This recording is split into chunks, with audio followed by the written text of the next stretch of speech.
Welcome to Poker Market, making poker more efficient. So now we're going to talk about our red line and improving our non-showdown winnings.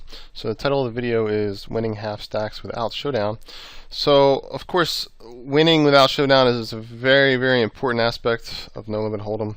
A lot of players I see that come to me for coaching have pretty sharp downsloping red lines, red line being the non-showdown winnings, which means that basically they're folding the best hand way too often and not winning with the worst hand often enough. Because as we know, as you heard me say before, I mean, card spread over time is going to be equal for everyone. We're all going to get dealt the same number of premium hands, average hands, good hands, bad hands, mediocre hands, etc.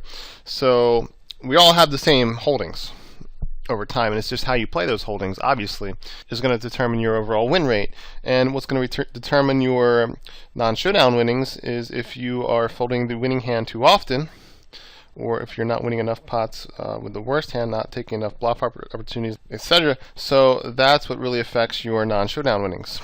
So this video is going to be focused on winning without showdown. We're going to look at ways to extract the maximum value from our opponents when we have good hands, when we have bluffing hands, and so forth. So this first hand is actually a really good concept. It's a hand I played well and also badly. I played it well because I really like the concept. I want to show you the concept, which is going to be effective versus most players. I played it badly because versus particular opponent, I don't think it's the most optimal play that we could have made, and that's what we're going to talk about right now.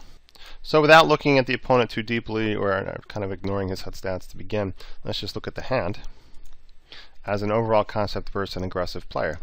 So here we have a king-queen. We have a player who's likely isolating a pretty wide range against his fish. You have a pretty premium hand.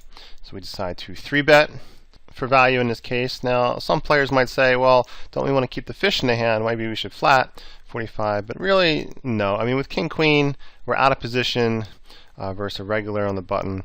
We don't really want to see a three-handed flop with a king-queen offsuit out of position. I'd much rather just 3-bet. And first of all, when we do 3-bet, we take the initiative in hand, which will make the king-queen much easier to play. Second of all, I mean, the fish may still come in. If he's a huge fish, I mean, he may not really care if the bet's 45 or 105. He may just want to see the flop. And a third of the button likely has way too wide of a range. I see that this guy's button steal is 40%, and he isolates versus a limper 30% on average, probably a little bit more since this fish is a little bit of a bigger fish in this spot. So versus the 30% range, I'd rather just 3-bet for value with my king-queen. So he actually folds, and the player on the button actually calls. So the player on the button, I mean, you can see he's kind of a tightish